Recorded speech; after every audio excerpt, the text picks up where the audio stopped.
ఏం చేస్తున్నావే బయట? ఇంకా చాలా పనులు ఉన్నాయి, లోపలికి రా.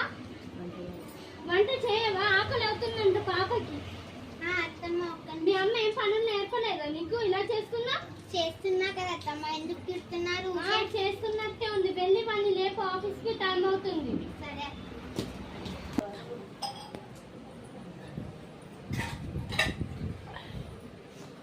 ఏవండి, ఆఫీస్ కి టైం అవుతుంది, లేండి. నిషి, కాలేజ్ కి వెళ్ళవా? వెళ్ళు. నాకు బైక్ కొనిస్తేనే వెళ్తా. అరే అట్లా అనొద్దురా, వెళ్ళాలిరా కాలేజ్ కి. మీ అన్నలో మంచిగా చదువుకోవా? చదువుకోను. ఎందుకు? బైక్ కొనిస్తే వెళ్తావా మరి? వెళ్తా. మీ అన్నయ్యని అడిగి డబ్బులు ఏర్పాటు చేసి బైక్ కొంటానే. ఈరోజు ఒక్కరోజు ఎల్లు. ఆఫీస్ కి టైం అవుతుంది, టిఫిన్ కాఫీ తీసుకురా. వస్తున్నానండి, 10 నిమిషాలు. దానికి ఏ పని సాధ కాదు. వెళ్ళినప్పటి నుంచి ఇంటికి వచ్చే వరకు ఫోన్ లో మాట్లాడమే సరిపోతుంది దానికి, వాళ్ళ అమ్మతో. చిన్నపిల్లగా అమ్మ నేర్చుకుంటుంది. అదే చిన్నగా నాకు తిరుమా పెళ్లి వస్తుంది కదా, ఒక 1000 రూపాయలు ఇవ్వండి, శారీ కొనుక్కుంటాను. తర్వాత ఇస్తాను. డబ్బులు లేవు, తర్వాత ఇస్తాను. వంకి చూడు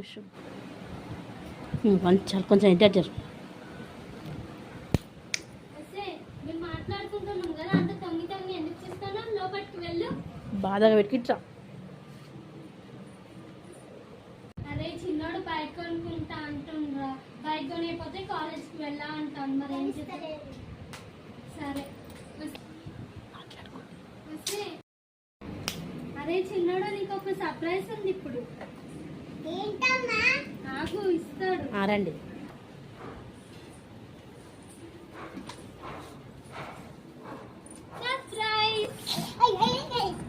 మెల్ల మెల్ల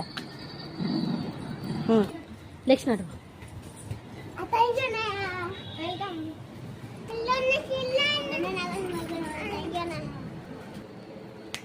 నాకు చీర కొనమంటే డబ్బులు లేవన్నాడు. వాళ్ళ తమ్మునికి ఏమో అంత పెద్ద బైక్, అంత కాస్ట్లీ బైక్ కొన్నాడు.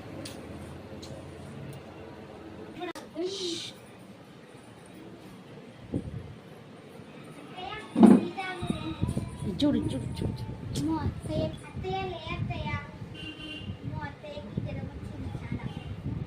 హలో హలో, ఏవండి, అత్తయ్యకి ఫుల్ జ్వరం వచ్చింది, టాబ్లెట్ తీసుకురండి వచ్చేటప్పుడు. సరే సరే. అయ్యో, అమ్మకి జ్వరం వచ్చిందా? జాగ్రత్తగా చూసుకో, నేను వస్తున్నా.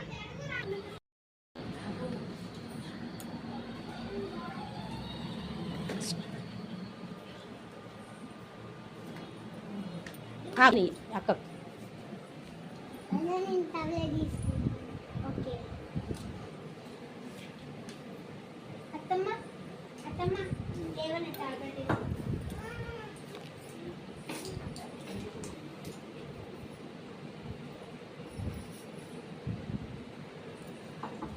పడుకోండి. అత్తమ్మ టిఫిన్ తినండి.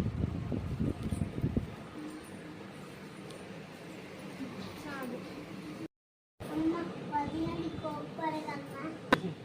వదిలి చాలా మంచిదమ్మా, ఎంత బాగా చూసుకుందమ్మా. వదిన మనకి వెళ్ళడానికిదే, ఇంకోసారి కోపడదమ్మా. సిరి, అత్తయ్య వస్తున్నా. చెప్పండి అత్తయ్య. నాకు జ్వరం వచ్చినప్పుడు అన్ని పనులు చేద్దాం. అయ్యో పర్లేదులే అత్తమ్మ, మీరు కూడా మా అమ్మలా